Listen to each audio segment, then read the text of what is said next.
오늘 창세기 41장 1절에서부터 36절과 잠언 9장 10절 말씀을 통해 7회 흉년을 대비하라 라는 제목을 가지고 함께 어떻게 나누기로 합니다. 따라서 한번 고백하십시다. 7회 흉년을 대비하라. 다시 한번요. 7회 흉년을 대비하라. 아멘. 할렐루야. 오늘 이 본문 말씀 41장 1절 말씀에 보면 만 2년 후에 바로가 꿈을 꾼즉 자기가 나일 강가에 서 있는데 라고 하면서 시작을 해요. 여기서 만 2년 후라는 것은 바로 그 40장 23절 하반절에 보면 술 맡은 가문장이 요셉을 기억하지 못하고 그를 잊었더라. 이렇게 사건이 기록을 하고 있는데 바로 술 가문장이 복직했던 그 이후로 만 2년이 시간이 흘렀다 이 말이에요. 근데 그때 하나님께서 바로 왕에게 꿈으로 두 가지를 보여주십니다. 그러니까 장차 하나님이 행하실 그 일들을 바로 왕을 통해서 하나님께서 나타내 보였다 이 말이에요. 그 당시 바로는 오늘날 미국과 같이 세계 경영을 주도하는 국가였어요. 만약에 이 꿈을 다른 사람에게 얘기를 했으면 그 강한 자가 그의 말을 듣겠어요? 안 듣겠어요? 무슨 헛소리를 하느냐. 지금 이렇게 풍요로운 시대에 무슨 가뭄이 온다고 그러냐 하면서 보직을 유지하기조차 힘들 거예요. 그런데 하나님께서는 바로 왕을 통해서 이 일들을 예언하셨다는 거죠. 그러면서 첫 번째, 정말 살찐 소가 나일 강가에 서서 그렇게 풍요로이 풀을 뜯고 있는 모습. 그런데 바로 이어서 흉측한 그 소 한 마리가 나와서 그 7마리의 소를 다 어떻게 버려요? 잡아먹어버리고도 여전히 흉측한 모습으로 서 있는 모습을 꿈을 꾸게 되는 거예요. 그리고 또 잠을 들었는데 이번에는 이삭이 나오는데 풍성한 그 이삭이 나오더니 그리고 바로 그 이후에는 동풍에 말라 삐뚤어진 이삭이 나와서 그 이삭을 먹어버렸다고 했어요. 바로 7 이삭과 7마리의 소는 7년을 의미하는 거고 그리고 풍요로운 소와 풍요로운 이삭은 풍년 7년을 얘기하는 거고 그리고 그 이후에 다가오는 그 7년은 흉년, 극심한 가뭄을 예견하는 것을 하나님께서는 바로 왕에게 말씀하고 있습니다. 그런데 오늘 본문 말씀에 보면 그 누구도 술객이나 제자도 이 꿈을 해석한 자가 없다 그랬어요. 그런데 그 복직된 이후 2년이 지난 이후에 이 꿈을 꾸게 되고 여전히 보디발 시위대장의 그 감옥이라는 것은 요셉의 그 장군집 과거에 거기에서 총무로 역임했던 그 집의 감옥에 지금 살고 있는 거죠. 그곳에서 나와 이 복직했던 장관이 요셉을 소개하게 되고 요셉이 그 바로 앞에서 꿈을 해석하게 되어져요. 그런데 이 가뭄을 극심한 가뭄을 해결하는 방법을 3가지를 제시하게 돼요. 저와 여러분은 이곳에 주목해 주시기 바랍니다. 비록 우리가 단순히 말씀에 기록되어져 있던 육의 양식의 가뭄을 말씀하고 있지만 우리 믿음의 사람들은 이 말씀을 통해서 영적 가뭄의 시대를 감지할 수 있어야 됩니다. 이 애굽 나라의 그 가뭄을 예비하는데 3가지를 얘기하고 있어요. 그 첫 번째가 바로 지혜로운 자를 세우라.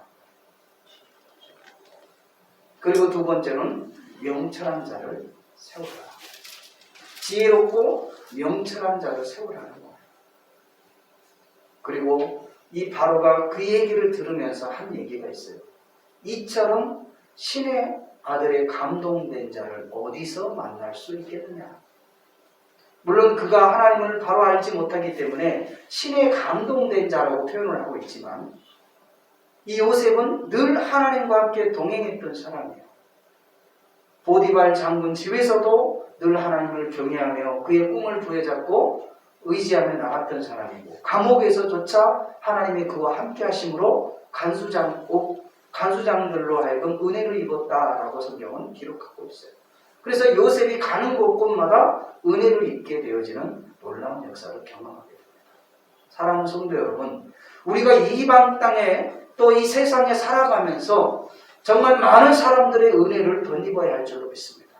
물론 하나님 앞에 은혜를 입어야 되는 것은 당연한 거예요.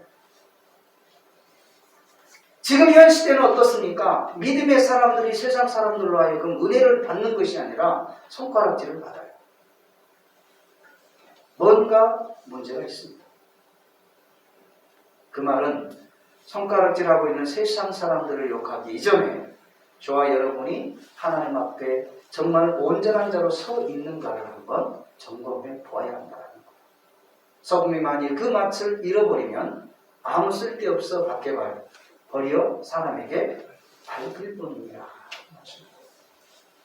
사랑하는 성도 여러분, 정말 요즘처럼 또 앞으로 계속해서 영적 가뭄의 시대를 우리가 맞이해야 할진데 이때 저와 여러분이 지혜로운 자가 되시기를 바랍니다.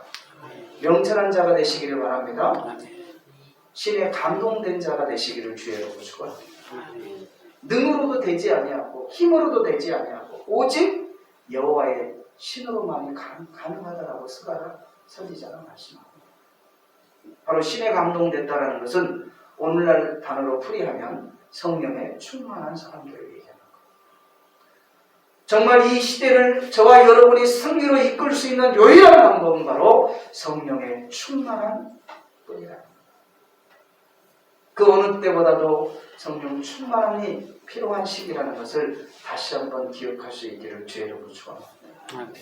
지금 세상에 많은 사람들이 정말 좋은 화주택과 좋은 고급차와 또 좋은 직장과 또 모든 환경으로부터 정말 좋은 여건이 있지만 그들의 심령은 여전히 곤고하고 불안하고 초조하고 염려 가운데 살아요. 그 이유가 어디 있겠어요? 바로 이 영적 공급을 받지 못하기 때문입니다. 하나님은 인간을 만드실 때 바로 하나님과 소통할 수 있는 이 영적 부분을 이미 만들어 놓으시다. 그러나 믿지 않는 사람들은 세상의 육신의 것으로 체험될 그 영적인 것을 채울 수 없음을 알아야 돼요. 그러나 저와 여러분은 정말 먼저 하나님 믿고 또 하나님의 자녀로서의 영적으로 또 성령으로 충만해서 그들에게 복음을 전해 생명을 전해 믿음의 삶을 살아갈 수 있도록 가교 역할을 할 수 있기를 주님의 이름으로 부탁드립니다. 아멘. 아멘. 아멘. 정말 요셉이 그 바로에게 제시한 것이 지혜로운 자와 명철한 자를 세우라라고 말씀을 했는데 잠언서 9장 10절 말씀에 보면 그 해답이 나와 있죠. 그렇다면 지혜가 뭐냐? 잠언서 9장 10절에 뭐라고 했어요? 지혜는 하나님을 경외하는 것이 지혜의 근본이다. 그래서 바로 하나님께서 주신 지혜는 세상의 지혜와 다르다는 것을 저와 여러분이 기억할 수 있기를 주님의 이름으로 부탁드립니다. 사랑하는 성도 여러분, 정말 저와 여러분이 영적 흉년과 영적 가뭄을 대비하기 위해서는 바로 반드시 지혜로운 자가 될 수 있기를 주님의 이름으로 축원드립니다. 잠언서 9장 10절 말씀에 보면 하나님을 경외하는 것이 지혜의 근본이요 그렇게 말씀을 하고 있습니다. 마태복음 25장 4절 말씀에도 보면 지혜 있는 자들은 그릇에 기름을 담아 등과 함께 가졌더라 라고 말씀하고 있습니다. 바로 슬기로운 자, 지혜로운 자가 되어야 한다는 것을 저와 여러분이 분명히 기억할 수 있기를 주님의 이름으로 부탁드립니다. 이게 세상을 따라가는 것이 아니라 세상의 것들을 좋아하는 것이 아니라 정말 하나님을 경외하고 하나님을 신뢰하고 하나님을 의지하는 것이 바로 지혜자라는 거예요. 아멘. 아멘. 왜? 그 모든 지혜의 근본이 어디에서 있다고요? 하나님을 경외하는 일에 있다. 다시 말하면 이 영적 가뭄의 시대에는 그 어느 때보다 하나님을 경외해야 된다는 거예요. 여호수아도요, 마지막 그 죽음 전에 설교를 할 때 뭐라고 얘기를 했습니까? 나와 내 집은 여호와만을 섬기겠다라고 고백했습니다. 그러니까 세상을 살아가는 힘의 원동력이 하나님께 있다는 것을 그 선진들은 알고 있었다는 거예요. 저와 여러분도 믿음의 사람들도 이 사실을 그냥 지식적으로만 알고 끝나는 것이 아니라 그냥 하나의 종교적 사상으로만 생각하고 지나버리면 안 된다는 거예요. 정말 어려운 시대를 통과할 수 있는, 승리할 수 있는 바로 유일한 방법이 바로 하나님을 경외하는 일이라는 거예요. 지혜로운 자가 되어야 한다는 것을 분명히 말씀하고 있습니다. 그 지혜로운 슬기로운 다섯 처녀는 등과 기름을 함께 준비함으로 그 주님이 신랑이 더디 왔지만 결국 어떻게 해요? 신랑을 맞이해서 혼인잔치에 들어갈 수 있었어요. 우리 옆 사람 한번 인사해 볼까요? 당신은 지금 지혜로운 자로서 등과 기름을 함께 준비하고 있습니까? 기름병은 집에다 놓고 오시지는 않으셨습니까? 사랑하는 성도 여러분, 반드시 등과 함께 기름을 준비해야 합니다. 그러므로 저와 여러분이 지혜로운 자가 돼서 장차 다가올 또 이미 시작된 이 가뭄의 시대를 넉넉히 승리할 수 있기를 주님의 이름으로 축원드립니다. 두 번째로 저와 여러분이 가뭄을 이기기 위해서는 바로 명철한 자가 되어야 한다는 사실. 따라해볼까요? 명철한 자가 되어야 합니다. 명철한 자가 되어야 합니다. 잠언 9장 10절 말씀에 보니까 명철은 하나님을 아는 것이다 그랬어요. 우리가 신앙생활을 하긴 하는데 하나님에 대해서 몰라요. 하나님의 존재를 알려고도 하지 않아요. 그렇게 되어지면 하나님을 모른다는 것은 하나님의 음성을 듣지 못한다는 얘기예요. 사무엘이 처음에 어떻게 했어요? 계속해서 3번이나 사무엘아 사무엘아 불렀는데 자기는 엘리 제사장이 자기를 부른 줄 알고 예, 제사장님 부르셨습니까? 아니다. 사무엘아 사무엘아 제사장님 부르셨습니까? 아니다.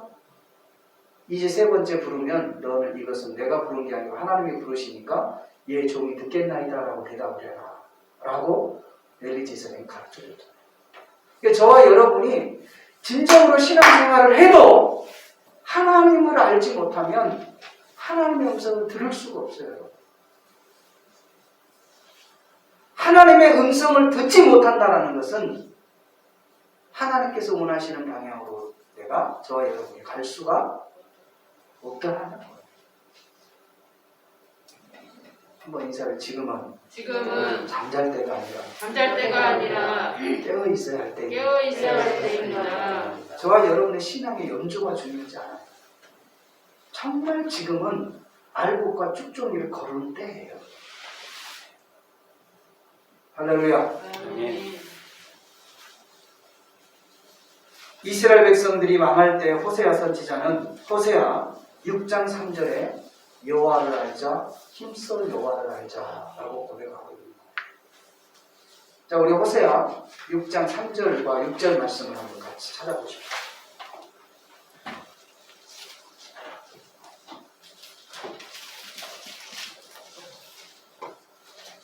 자, 6장 3절 시작. 그러므로 우리가 여호와를 알자, 힘써 여호와를 알자. 그의 나타나심은 새벽빛같이 어김없는 비와 같이 땅을 적시는 늦은 비와 같이 우리에게 임하시리라 아니라 6절 나는 인애를 원하고 제사를 원치 아니하며 번제보다 하나님을 아는 것을 원하노라. 아멘. 아멘. 아멘. 아멘. 하나님께서 원하시는 것이 무엇인가를 우리가 알아야 돼요. 그냥 교회 한번 나와서 일주일 동안 그냥 도장 한번 찍고 가는 것이 신앙의 전부라고 그러면 큰 오산이에요. 여러분. 여러분의 삶 속에서도 하나님을 끊임없이 찾아가야 돼요. 하나님을 찾는 자를 만나주시겠다고 말씀하고 있습니다. 할렐루야. 아멘. 그래야 이 세상의 어려운 환경에서 저와 여러분이 영적으로 승리할 수 있는 줄로 믿습니다. 오직 했으면 호세아 선지자가 이스라엘 백성들을 향해서 하나님을 알자, 힘써 여호와를 알자라고 얘기를 합니다. 지금 이 시대가 그래요. 어떤 분이 그러더라고요. 그 홍수 가운데 마실 물이 없대요. 여러분 장마에 그 많은 비가 홍수물이 막 떠음이 내려가는데 그거 마실 수 있어요? 지금 시대가 그렇다라는 거예요. 여호와를 바로 알아야 돼요. 종교 생활이 아니라 정말 살아계신 하나님을 만나야 됩니다. 아멘. 할렐루야. 아멘. 그래야 변화무쌍하는 이 시대의 흐름 속에서 저와 여러분이 생명력을 가지고 세상 사람들을 구원할 수 있는 줄로 믿습니다. 지금 많은 성도들이요, 교회 성도들이 공허해 하고 있어요. 교회는 다니긴 다니는데 그냥 갈급해 있다. 목자 잃은 양같이 헤매고 있는 영혼들이 너무 많아요. 여러분 인사 당신은 그렇지 않습니까? 그렇지 않습니까? 저희 요즘 우리 수요 예배나 이런 저녁 예배를 통해서 금요 예배를 통해서 우리 이열 목사님 그러더라고요. 참 행복하다고. 이 예배를 드리니까 너무 감사하다고. 근데 저도요 수요 많고 적음을 통해서요 이렇게 성도님들과 함께 예배하며 하나님의 말씀을 선포하고 기도하는 시간이 얼마나 감사한지 몰라요. 여러분의 삶 가운데 하나님을 바로 알아갈 수 있기를 주의 이름으로 축원드립니다. 아멘. 그래야 저와 여러분이 가뭄의 시대에 영적 가뭄의 시대에 승리하게 되어질 줄로 믿습니다.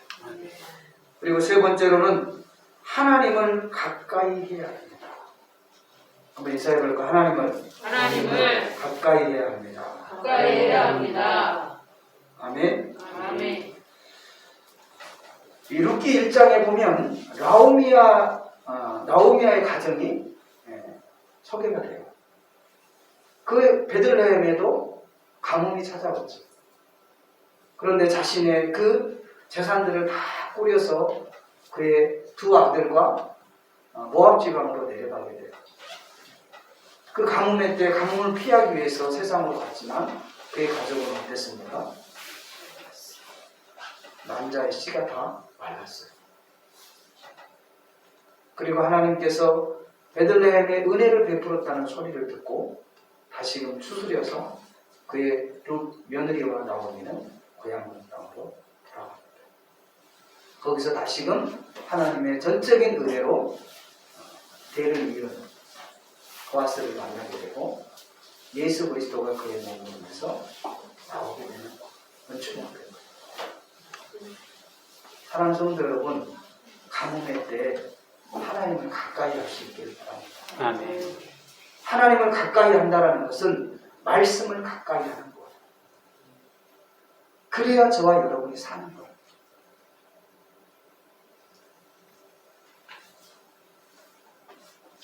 창세기 26장 1절에도 보면 비슷한 내용이 또 소개가 되어 있어요. 반대적인 내용이죠. 하나님께서는 이삭에게 너는 애국으로 내려가지 말고 거랄 땅에 머물러라 라고 말씀을 해요. 그랬더니 그 말씀을 순종하고 그 가뭄의 땅인 그 거랄 땅에 머물러서 농사를 지었는데 그의 100배의 결실을 얻게 되고 마침내 거부가 되어지는 은혜를 경험하게 돼요. 세상 사람들은 가뭄의 때가 다가오면 그 가뭄을 해소하기 위해서 물이 있는 곳으로 더 깊이 더 깊은 곳으로 세상으로 나가지만, 그러나 저와 여러분은 그럴 때일수록 하나님과 더 가까이 갈 수 있기를 바랍니다. 성전을 가까이 하시기를 바랍니다. 말씀을 가까이 하시기를 바랍니다. 기도의 자리를 가까이 하시기를 바랍니다. 할렐루야. 아멘. 그래야 저와 여러분이 이 가뭄의 때 살 수 있다는 것을 분명히 기억할 수 있기를 주님께 요구드립니다. 마지막 네 번째로는 이 바로가 얘기했던 것처럼 신에 감동된 자가 되어야 합니다.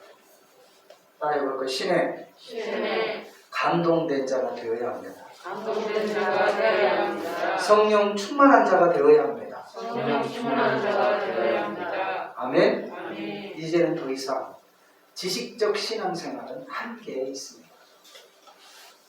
여러분, 이 성경 하나님의 말씀을 여러분 유튜브 들어가 봐요. 얼마나 잘 풀어놨는지 몰라요. 물론 이단들이 풀어놓은 거는 주의하셔야 돼요. 그런데 그것만으로 우리 신앙의 전부가 되지 못한 시대에 저와 여러분이 살아갑니다. 다시 말하면 바로 성령에 충만하지 않으면 그 말씀이 역사를 경험하지 못합니다. 항상 말씀을 근거로 해서 하나님의 영인 성령이 역사를 하는 거예요. 왜? 말씀의 저자가 누구예요? 성령님이세요. 성령의 감동으로 기록된 것이 성경이에요.